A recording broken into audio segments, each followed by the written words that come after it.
આપણે યુક્લિડની વ્યાખ્યાઓ, પ્રમેયો અને પૂર્વધારણાઓ જોવાના છીએ. સૌથી પહેલાં આપણે ઇન્ટ્રોડક્શનનો જે લેક્ચર હતો એને એકવાર આપણે શું કરી લઈએ, યાદ કરી લઈએ. તો તેમાં સૌથી પહેલાં આપણે શીખેલા હતા કે ભૂમિતિને ઇંગ્લિશમાં શું કહેવાય છે, તો જ્યોમેટ્રી. શું કહેવાય? જ્યોમેટ્રી. એ જોયું હતું આપણે. અને જ્યોમેટ્રી શબ્દ એ બે ગ્રીક ભાષાના શબ્દોના સંયોજનથી બનેલો છે કે જીઓ અને મેટ્રીન. કે જીઓ એટલે શું કહેવાય? જમીન અથવા તો પૃથ્વી. અને મેટ્રીન એટલે શું કહેવાય? તો માપવું અથવા તો માપન કરવું.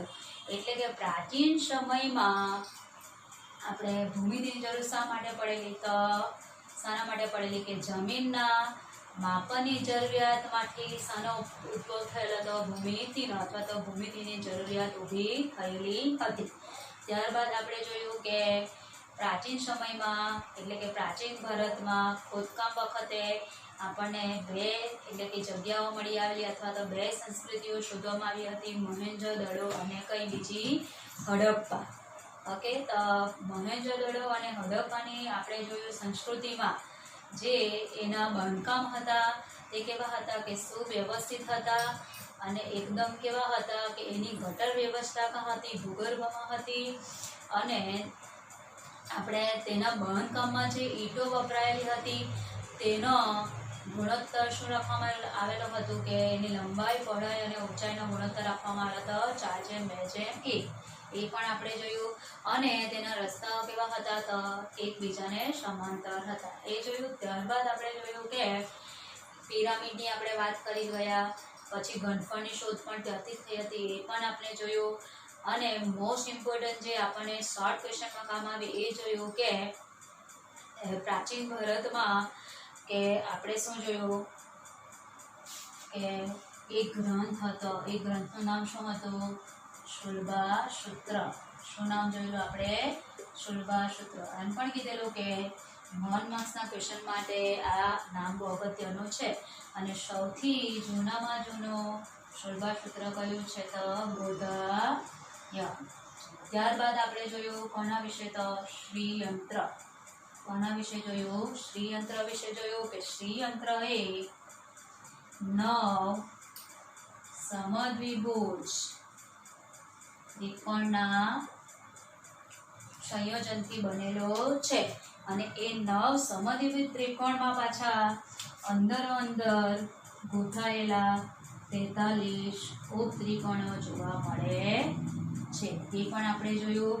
અને આ જે શ્રીયંત્ર છે એ આપણા જે 4 વેદો છે, 4 વેદો એટલે કે ઋગ્વેદ, અથર્વવેદ, અજુર્વેદ અને સામવેદ. તો શ્રીયંત્રના જે લીધું છે એ શામાંથી લેવામાં આવ્યું છે? અથર્વવેદમાંથી લેવામાં આવ્યું છે. એ ટેક્સ્ટબુકમાં આ બધું આપણને આપ્યું છે. હવે ત્યારબાદ જોયું કે આપણે ભારતીય ગણિતશાસ્ત્રીના નામ બોલી ગયેલી કે આર્યભટ્ટ, ભાસ્કરાચાર્ય અને બ્રહ્મગુપ્ત. તો એમનો પણ ભૂમિતિમાં વધારે ફાળો હતો. ચાલો, હવે એક ગ્રીક ગણિતશાસ્ત્રીની પણ આપણે વાત કરી હતી. એક ગ્રીક ગણિતશાસ્ત્રીનું નામ શું હતું? તો થેલ્સ.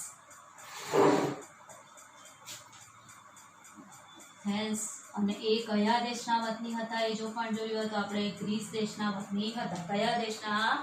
ગ્રીસ દેશના વતની હતા. અને થેલ્સના શિષ્યનું નામ અથવા તો ખ્યાતનામ વિદ્યાર્થીનું નામ આપણે જોયું હતું. શું? પાયથાગોરસ. રાઈટ. અને પાયથાગોરસના થિયરમનો સ્ટેટમેન્ટ એકવાર હું ફરીથી રિપીટ કરી જાઉં કે કાટકોણ ત્રિકોણમાં કર્ણની લંબાઈનો વર્ગ એ બાકીની બે બાજુઓના લંબાઈઓના વર્ગના સરવાળા જેટલો હોય છે. અને જેની સાબિતી હું તમને કહી ગયેલી આપણે ક્યાં જોવાનું છે? 10મા ધોરણમાં જોવાનો છે. અત્યારે 9થમાં ફક્ત આપણે એના સ્ટેટમેન્ટનો જ ઉપયોગ કરીશું. ઓકે, ચાલો. ત્યારબાદ જોઈએ આપણે કે પાયથાગોરસના જન્મ પહેલાં જ આપણે પાયથાગોરસના થિયરમ જાણતા હતા.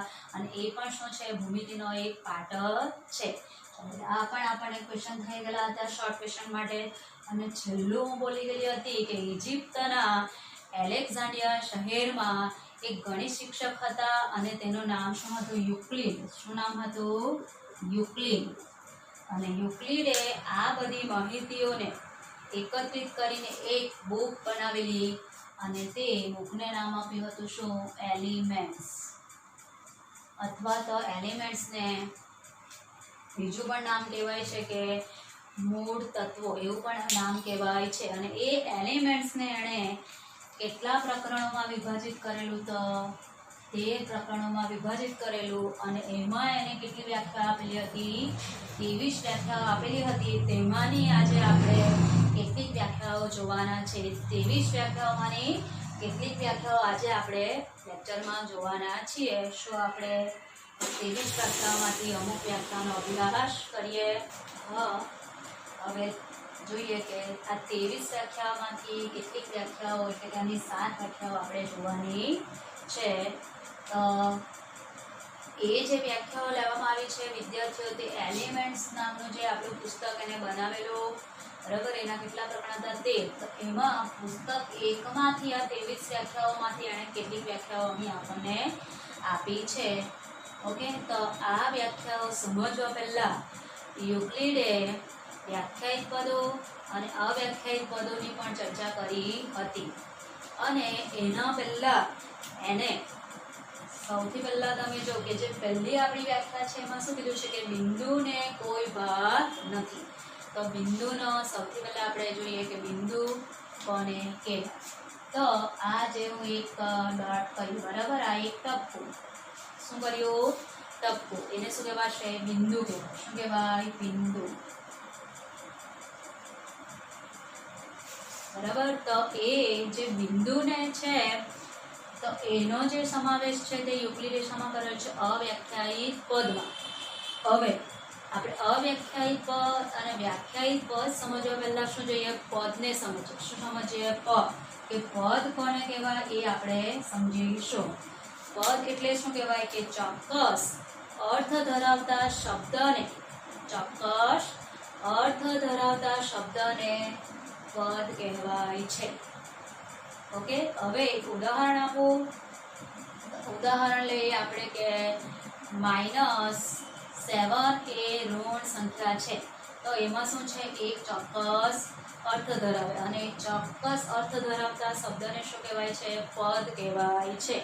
અને પદના એને 2 ભાગ આપણે લીધેલા. તો પદમાં આવશે 2 આ રીતે ભાગ આવશે. તો વ્યાખ્યાયિત પદો અને આવશે અવ્યાખ્યાયિત પદો.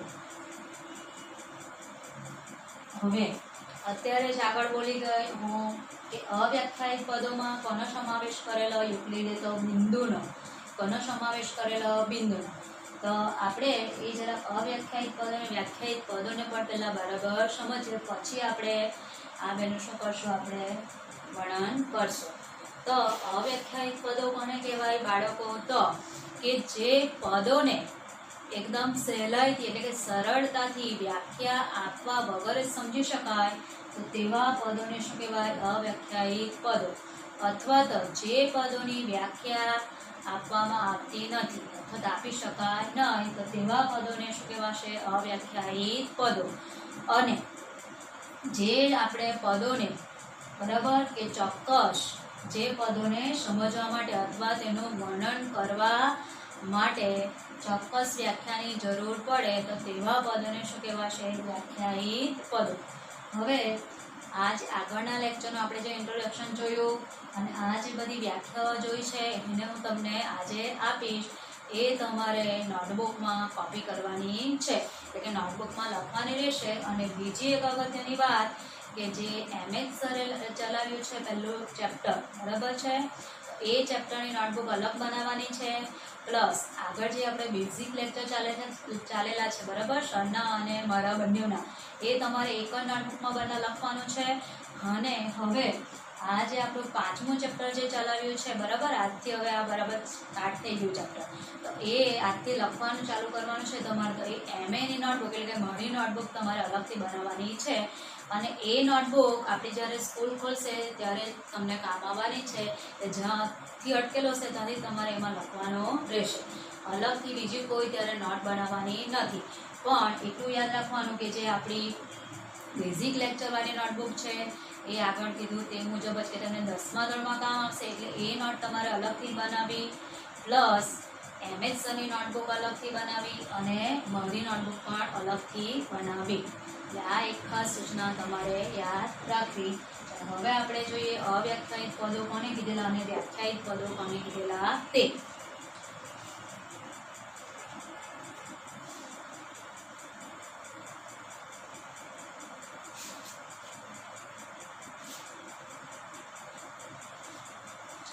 તો સૌથી પહેલા જોઈએ કે આપણે અવ્યાખ્યાયિત પદો જોઈએ કે જે પદોનો અર્થ સમજવા માટે, જે પદોનો અર્થ સમજવા માટે તો સરળતાથી સમજી શકાય કે વ્યાખ્યાની જરૂર ન પડે એને જ કહેવાય અવ્યાખ્યાયિત પદો. તો બિંદુ લઈએ આપણે. શું લઈએ? બિંદુ. બિંદુને આપણે ટપકા વડે દર્શાવી શકીએ. હવે હું એ જ બિંદુની પાસે ઘણા બધા બિંદુઓ લઈશ અને એ બિંદુઓને એક લાઈનમાં જોડીશ એકબીજા સાથે. એટલે શું બની ગઈ? રેખા બની ગઈ. શું બની ગઈ? રેખા. હવે આપણે જે રેખા દોરી છે, રેખા શાના પર દોરી છે? તો આપણે બોર્ડ પર દોરી છે. બોર્ડને શું હોય છે કે લંબાઈ ને બીજું શું હોય છે? પહોળાઈ. એ બોર્ડ જે છે એ શું કહેવાય? આપણો સમતલ કહેવાય. અથવા તો તમારી ટેક્સ્ટબુકનું જે પેજ છે એને શું પણ કહેવાશે? સમતલ જ કહેવાય. એટલે સમતલ અને કહેવાશે. આપણું બોર્ડને શું મળી લેવાનું? આપણે સમતલ. એટલે કે બિંદુ પછી બિંદુ, ઘણા બધા બિંદુઓને જોડવાથી શું બની? આપણી રેખા. પણ કેવી લાઈનમાં જોડવાનું? સીધી લાઈન. બિંદુમાંથી શું બની ગઈ? રેખા. અને રેખાને આપણે ક્યાં દોરેલી છે? તો સમતલમાં. અને સમતલ ક્યાં આવેલું છે? તો અવકાશ. બીકોઝ કે અવકાશ એ બિંદુઓને શું કહેવાય છે? ગણ. એટલે આપણા અવ્યાખ્યાયિત પદો થઈ ગયા બિંદુ, રેખા. રેખાને આપણે ક્યાં દોરી? સમતલમાં. અને છેલ્લે આવશે આ બધું કાં? અવકાશમાં. અવકાશ એ શું કહેવાશે? બિંદુઓનો ગણ. એટલે આ 4 જે પદો છે એને કહેવાશે અવ્યાખ્યાયિત પદો, કે જે પદોને આપણે સરળતાથી સહેલાઈથી વ્યાખ્યા આપ્યા વગર સમજી શકાય છે. હવે જોવાનું છે આપણે વ્યાખ્યાયિત પદો કોને કહેવાય, કે જેની આપણે વ્યાખ્યા ટેક્સ્ટબુકમાં જોવા મળશે. તો એમાં આવશે સૌથી પહેલા આપણું રેખાખંડ. શું આવશે? રેખાખંડ. ચાલો હવે રેખાખંડ આપણે આગલા ધોરણમાં ભૂમિતિમાં આવી ગયું કે રેખાખંડને આપણે આ રીતે દોરી શકાય. અને શું કહેવાય? રેખાખંડ. અને એની વ્યાખ્યા આપણને પછીથી આવશે એટલે આપણે ત્યારે જોઈશું. અત્યારે ફક્ત આપણે ચર્ચા શાની કરતા છે? વ્યાખ્યાયિત પદો અને અવ્યાખ્યાયિત પદોની. એટલે આની અત્યારે આપણે ડેફિનેશન લખવાની જરૂર નથી. ચાલો ત્યાર પછી રેખાખંડ પછી આવશે કિરણ. શું આવશે? કિરણ. એ પણ શું છે? આપણું વ્યાખ્યાયિત પદ. કિરણને આપણે આ રીતે ડ્રો કરી શકીએ. એક જ બાજુ શું આવશે? આરો આવશે. ડાબી બાજુ આવી શકે અથવા તો જમણી બાજુ. અને ત્યારબાદ આવશે ખૂણો. શું આવશે? ખૂણો. આ રીતે ખૂણાને પણ દર્શાવી શકીએ. એટલે આ જે 3 પદો છે કે રેખાખંડ, કિરણ અને ખૂણો એ કેવા પદો છે? વ્યાખ્યાયિત પદો છે. હવે આપણા માટે સવાલ આવી ગયો એક શોર્ટ ક્વેશ્ચનમાં કે ભૂમિતિમાં વ્યાખ્યાયિત પદો કયા છે અને અવ્યાખ્યાયિત પદો કયા છે? તો આપણે આ નામ યાદ રાખવાના રહેશે અને ઇઝી ગોઈંગ આપણને યાદ રહી જાય તેવું જ છે કે બિંદુ આપણે દર્શાવીએ, પછી બહુ બધા બિંદુઓ, એટલે કે 1 થી વધારે બિંદુઓને આપણે એક જ લાઈનમાં જોડવાથી શું બને? તો રેખા બને. રેખા આપણે કાં દોરી? તો બોર્ડ પર. એટલે રેખા દોરી આપણે સમતલ. આપણું બોર્ડ શું કહેવાય? સમતલ. અને આ બધું કાં આવેલું છે? તો અવકાશમાં. અને અવકાશ એ શું કહેવાશે? બિંદુઓનો ગણ. આટલું સમજાયું. આમાં હજુ ઘણા બધા ઉદાહરણ આવી શકે, પણ એક્ઝામ પૂરતા આપણે રેખાખંડ, કિરણ ને ખૂણો ઇઝી ગોઈંગ યાદ રહી જાય એટલે 3 આપ્યા છે. અહીંયા તમે ત્રિકોણ એ પણ લઈ શકો. જે એટલે જે પદો વ્યાખ્યા આપે એ બધા જ પદોનો સમાવેશ આપણે વ્યાખ્યાયિત પદોમાં કરી શકીએ.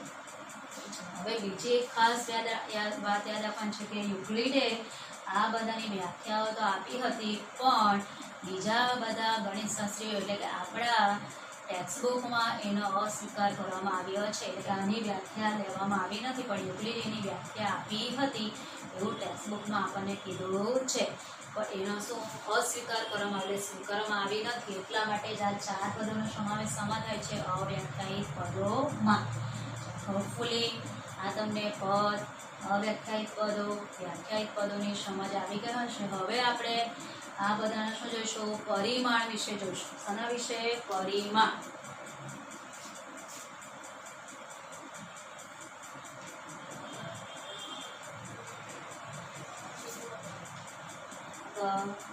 સૌથી પહેલા આપણે જોઈશું કે બિંદુ. બિંદુને આપણે ટપકાવાળી દર્શાવીએ તો બિંદુને કોઈ પરિમાણ હોતું નથી. તો બિંદુનું પરિમાણ શું આવશે? તો શૂન્ય આવશે. શું આવશે? શૂન્ય. આપણે અહીં લખી દઈએ આ પરિમાણ. અને પરિમાણ એટલે શું કહેવાશે? ડાયમેન્શન. શું કહેવાય? ડાયમેન્શન. પરિમાણ કરતાં તમને આ શબ્દથી તમે વધારે ફેમિલિયર હશો, બીકોઝ આપણને 3D મૂવી આવી ગઈ. 3D એટલે 3 ડાયમેન્શન મૂવી આવી ગયેલી હતી, અવતાર. એ તમે બધાએ જોઈ જ હશે, એટલે આ તમે વર્ડથી ફેમિલિયર હશો જ. એટલે ડાયમેન્શન શું કહેવાશે? પરિમાણ કહેવાય. એટલે બિંદુનો કોઈ પરિમાણ હોતું નથી. એટલે શું આવશે? સંખ્યા શૂન્ય. બિંદુને કોઈ પરિમાણ હોતું નથી. ચાલો હવે બિંદુને જોડવાથી આપણને શું મળી? તો શું મળી? રેખા મળી. હવે રેખાને તમે જોઈ શકો કે રેખાને શું છે? પહોળાઈ છે નથી ને, તો રેખાને ફક્ત શું આવશે? લંબાઈ. એટલે કે ડાબી બાજુ ને જમણી બાજુ બે બાજુને આપણે શું વિસ્તરી શકીએ. એટલે રેખા માટેનું પરિણામ શું આવશે? તો 1 આવશે. શું આવશે? 1. ત્યારબાદ આવશે સપાટી અથવા તો સમતલ. સપાટી અથવા તો શું કહેવાય એને? સમતલ. અથવા તો કોઈ બુકમાં આપ્યું છે પૃષ્ઠ પણ આવી શકે. શું આવી શકે? પૃષ્ઠ. સપાટી એટલે આપણે આ બોર્ડર લઈ લેવાનું. તો તમે જોઈ શકો એને લંબાઈ પણ છે અને શું છે? પહોળાઈ પણ. જોઈ શકો આ શું છે? એની લંબાઈ અને આ શું છે? એની પહોળાઈ. એટલે કેટલા આવશે? લંબાઈ ને પહોળાઈ L ને B. એટલે કેટલા પરિમાણ આવશે? એને 2. અને લાસ્ટમાં આવશે કે કોઈ ઘન પદાર્થ. શું આવશે? ઘન પદાર્થ અથવા તો ઘન. હવે ઘન પદાર્થ એટલે આપણે બધાએ ડાયસ એટલે પાસો જોયો હશે, બરાબર? સાપ સીડી રમે તે પાસો. તો આ જ કહેવાય કોઈ ઘન પદાર્થ. તો તેને લંબાઈ હોય છે, પહોળાઈ હોય છે અને શું હોય છે? ઊંચાઈ હોય છે. કેટલા થયા? 1, 2 ને 3. એટલે ઘન પદાર્થને કેટલા પરિમાણ હોય છે? તો 3. હવે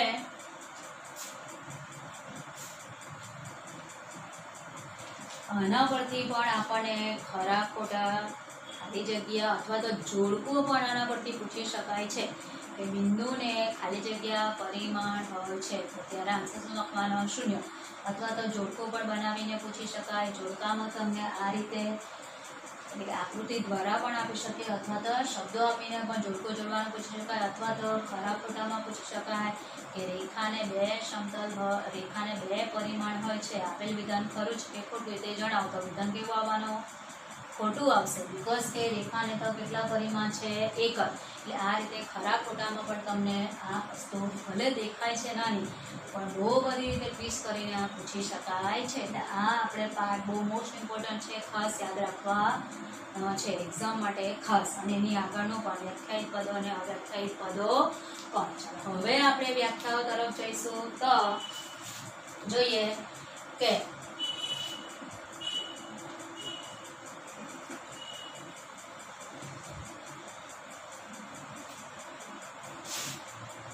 સૌથી પહેલી આપણે ડેફિનેશન, વ્યાખ્યાને શું કહેવાશે? ડેફિનેશન. એટલે 23માંથી ફક્ત 7 જ વ્યાખ્યા આપણે તમી છે, પણ બીજી બધી બુકમાં 23 વ્યાખ્યાઓ તમને જોવા મળી શકે. ચાલો હવે પહેલું આપ્યું છે કે બિંદુને કોઈ ભાગ નથી. એ ઓબ્વિયસ વાત છે. આપણે બિંદુ દોર્યું બરાબર, ટપકા વડે જ. એને કોઈ ભાગ નથી. હવે તમે એને 2 ભાગ કરવા જશો તો થવાના નહીં થશે, બરાબર? એટલે અડધું અડધું તો નહીં થાય કે આ રીતે બિંદુ દોરીને એક ભાગ અડધો અને બીજો, એવું નહીં થશે. એટલે બિંદુને કોઈ ભાગ નથી. પછી સેકન્ડ ડેફિનેશન જોઈએ કે રેખા એ પહોળાઈ વગરની શું છે? લંબાઈ છે. હવે અત્યારે જ આપણે જોયું કે રેખા રેખાને તો કોઈ શું છે પહોળાઈ નથી, એ શું છે પહોળાઈ વગરની લંબાઈ છે. કારણ કે મારે છે ને આગળ વિસ્તરવું હોય તો આમ વિસ્તરી શકું આ રીતે, લાંબી કરવું હોય તો કરી શકું, અને પણ આ બાજુ વિસ્તરી શકું. એટલે રેખા એ પહોળાઈ વગરની શું છે લંબાઈ છે. ચાલો નંબર 3 જોઈએ ડેફિનેશન કે રેખાના અંતમાં બિંદુઓ હોય છે. રેખાના અંતમાં શું હોય છે બિંદુઓ હોય છે. હવે આગળ જ આપણે ચર્ચા કરી કે આ બધા બિંદુઓ છે, અસંખ્ય બિંદુઓ છે, એક કરતાં વધારે, એટલે કે એ બધા બિંદુઓને અહીં શું કરવું એક જ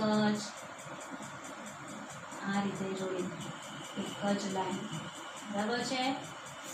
એટલે શું બની ગઈ એક સીધી રેખા. એટલે કે રેખાના અંતમાં બિંદુ હોય છે. આ રેખાના અંતમાં શું હોય છે બિંદુઓ હોય છે. એને શું કહેવાય અંત્ય બિંદુઓ પણ કહેવાય. શું કહેવાય અંતમાં એટલે શું કહેવાય અંત્ય બિંદુઓ પણ કહેવાય. એની ચર્ચા આપણને પછીના આપણે ચેપ્ટરમાં આવશે. ચાલો હવે જોઈએ નંબર 4 કે જે પોતાના પર બિંદુઓની સાથે સમાન રીતે રહેલી હોય એવી રેખા એક સીધી રેખા છે. કે પોતાના પર બિંદુઓની સાથે શું હોય સમાન રીતે રહેલી, એટલે કે આ જે રેખા છે આપણી એના પર જો આમ બીજા બિંદુઓ આવી થયું આમ, તો જે પોતાના પર બિંદુઓની સાથે સમાન રીતે રહેલી હોય એવી રેખા શું બનશે એક સીધી રેખા બનશે. એ સીધી રેખા છે. હવે નંબર 5 જોઈએ. પૃષ્ઠને માત્ર લંબાઈ અને શું હોય છે પહોળાઈ. પૃષ્ઠને શું હોય છે ફક્ત લંબાઈ અને પહોળાઈ. તો આપણે આપણી ટેક્સ્ટ બુક જ લઈએ. આ રીતે આપણું શું છે આવ્યા પૃષ્ઠ છે, તો એની શું હોય છે લંબાઈ અને પહોળાઈ. આ આપણું પૃષ્ઠ એટલે શું કહેવાય સપાટી, આ એની શું કહેવાશે લંબાઈ, અને આ શું કહેવાય એની લંબાઈ, અને આ શું કહેવાશે એની પહોળાઈ. એટલે પૃષ્ઠને શું હોય છે લંબાઈ અને પહોળાઈ હોય છે. એ ઇઝી વેમાં સમજી શકાય. અથવા તો તમને ડાયાગ્રામ પણ બતાવીશ કે પૃષ્ઠ એટલે આપણે ચોકડીનું આમ પાનું આપણે એક દૂર કરીએ આવી રીતે આમ, તો આવું બનશે.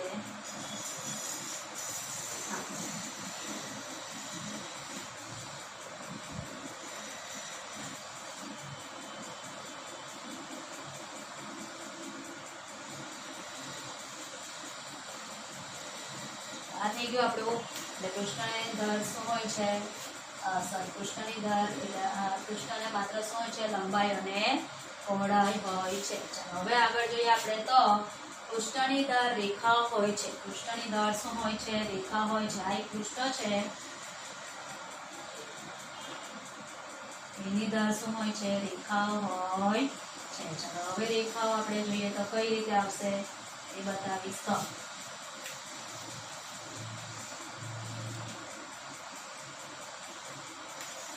આને આપણે આમ કરી લઈએ તો પૃષ્ઠની દર શું બનવાની રેખા બની ગઈ. એ રીતે આને પણ આપણે આમ લંબાવી દઈએ એટલે પૃષ્ઠની દર શું બની ગઈ રેખા બની ગઈ. આ પણ આપણે લંબાવી શકીએ આમ, એટલે પૃષ્ઠની દર શું કહેવાશે રેખાઓ હોય છે.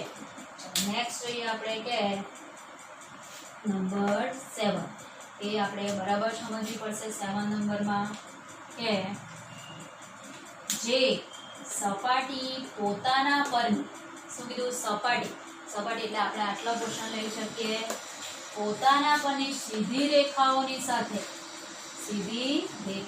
સાથે એક સમાન રીતે રહેલ હોય એવી સપાટી એ શું કહેવાશે સમતલ કહેવાશે. એવી સપાટી શું કહેવાશે સમતલ કહેવાશે. હવે આપણે જોઈએ કે આ એક શું આપણે ડ્રો કરેલી છે રેખા છે. આપણે આગળ એને વિસ્તરી શકીએ તો આમ આમ આમ આપણે આવી શકે પોતાની સાથે જ આમ આવી રીતે. આ શું બની ગયું આપણું આ એક સમતલ બની ગયું. શું બની ગયું સમતલ. અને જ્યારે તમને ભૂમિતિમાં સમતલ ડ્રો કરવાનું કહે ત્યારે તમે આવી રીતે ડ્રો કરતા. એટલે સેમ થિંગ થયું આ. અને સમતલને આપણે આલ્ફા બીટા ગામા અથવા તો એક્સ વાય ઝેડ વડે પણ દર્શાવી શકીએ. હવે એ સમતલવાળું ચેપ્ટર છે ને બાળકો જૂના સિલેબસમાં આવતું, પણ તે આખું શું ચેપ્ટર જ હવે કાઢી નાખ્યું. એટલે ફક્ત આપણે એને શું નામથી જ આપણને એની માહિતી મળે. હવે સમતલને આપણે શામાં લીધું તો અવ્યાખ્યાયિત પદમાં, પણ સમતલને આપણે ડ્રો કરી શકીએ, એની ભલે વ્યાખ્યા નહીં આપી શકીએ પણ શું એને ડ્રો કરી શકીએ. હવે આ જે મેં આ ડાયાગ્રામ દોર્યો છે એમાં બે સમતલ તમે જોઈ શકો, એક તો આ જે રેડ પોર્શન વાળો છે તે, અને બીજો આ એક શું છે બ્લેક પોર્શન વાળો. બરાબર, એટલે જૂના ચેપ્ટરમાં એટલે જૂના સિલેબસમાં આવું પણ આવતું કે બે સમતલોનો છેદગણ આવી રીતે પણ પૂછવામાં આવતું. એટલે આપણું આ જે બુકનું પાનું ખોલીએ ને, આમ ટેક્સ્ટબુકને આપણે શું કરીએ, પેજ ખોલીએ તો વચ્ચેની જે લાઈન બની છે તે અહીંયા, બરાબર ને, એનો છેદગણ શું બન્યો તો એક રેખા. એવું પણ આપણને ત્યાં જૂના સિલેબસમાં પૂછવામાં આવતું. એટલે આ બે શું છે સમતલ છે. હા, જે છેલ્લી ડેફિનેશન છે એને આપણે આકૃતિ દ્વારા સમજવી પડે કે જે સપાટી પોતાના પરની સીધી રેખાઓની, આ શું છે એની સપાટી, આ સીધી રેખા એટલે આવી રીતે, અથવા તો તમે ઊભી લાઇનિંગ પણ કરી શકો. સીધી રેખાઓની સાથે એક સમાન રીતે રહેલ હોય, એક સમાન છે તેવી સપાટી એ શું કહેવાશે, સમતલ કહેવાય છે. તમને બધાને આ 7 વ્યાખ્યાઓ બરાબર સમજમાં આવી હશે, અને ફરી તમારે એકવાર એને લખવાની તો રહેશે જ. ટેક્સ્ટબુકમાંથી જોઈને લખો કે હું આપીશ બોર્ડ પરથી, તેમાંથી જોઈને લખો, કોઈ વાંધો નહીં. પણ આ વ્યાખ્યાઓને પણ ખરા ખોટા ખાલી જગ્યા એવી રીતે પૂછવામાં આવશે. અને એવા આપણે હવે નેક્સ્ટ સેશનમાં શું જોઈશું, ક્વેશ્ચન જોઈશું કે આ જે તમને એમ થાય કે વ્યાખ્યા છે આ તો ફક્ત વાંચવાની છે, પણ એવું નથી, એને સમજવાની પણ, કારણ કે તો જ તમને ખ્યાલ આવશે. કારણ કે અહીં કીધું છે યુક્તિની વ્યાખ્યાઓ પણ જોવાનું છે આપણે, પ્રમેયો પણ જોવાનું છે, અને સાથે સાથે શું છે પૂર્વધારણા. એટલે ઘણીવાર એવું થાય કે વ્યાખ્યાઓ પણ હોય અને પૂર્વધારણાઓ પણ. એક્ઝામમાં પૂછેલું હોય તમને પૂર્વધારણા, તમે લખીને શું આવે વ્યાખ્યા, એવું પણ થાય. એટલે વ્યાખ્યાને શું બરાબર સમજવાનું, એટલે જેથી કરીને આપણને એક્ઝામમાં પણ કામ આવે, અને વાંચવા પૂરતી વાંચવાની નથી. હવે બીજી એક વાત આપણે આજે જે શીખ્યા એ ફરીથી એકવાર તમારે એકવાર વાંચી જ લેવાનું. એટલે ભૂમિતિ કેવું હોય, ભૂમિતિને આમ પણ મેથ્સમાં તમે કોઈ પણ જો આગળનો ટોપિક તમે જો તો જ તમને શું પાછળનો ટોપિક ખ્યાલ આવે. એટલે આપણો જે ઇન્ટ્રોડક્શનનો લેક્ચર હતો તે આજે હું બોલી ગઈ, રિવાઇઝ કર્યો આપણે, પછી જ આપણે શું જોયું, વ્યાખ્યા જોઈને બધું જોયું. તો આજે આપણે શીખ્યા કે સૌથી પહેલાં શું શીખ્યા આપણે પદ પરથી ગયા આપણે શાના પર, વ્યાખ્યાયિત પદો અને અવ્યાખ્યાયિત પદો. પછી ભૂમિતિમાં વ્યાખ્યાયિત પદો કયા, અવ્યાખ્યાયિત પદો કયા એ જોયા. ત્યારબાદ આપણે શું જોયું કે યુક્લિડે પરિમાણ આપ્યા હતા કે બિંદુ, રેખા, સપાટી અથવા એટલે કે સપાટી અથવા તો પૃષ્ઠ અને ઘન પદાર્થ, એના સુધી આપણે પરિમાણ જોયા. અને એના પરથી જ આપણે શું શીખી શકીએ, આપણે આઈડિયા એની વ્યાખ્યાઓની સમૂહ. તો હવે આપણે અહીં અટકીશું, નેક્સ્ટ લેક્ચરમાં મળશું. Thank you very much.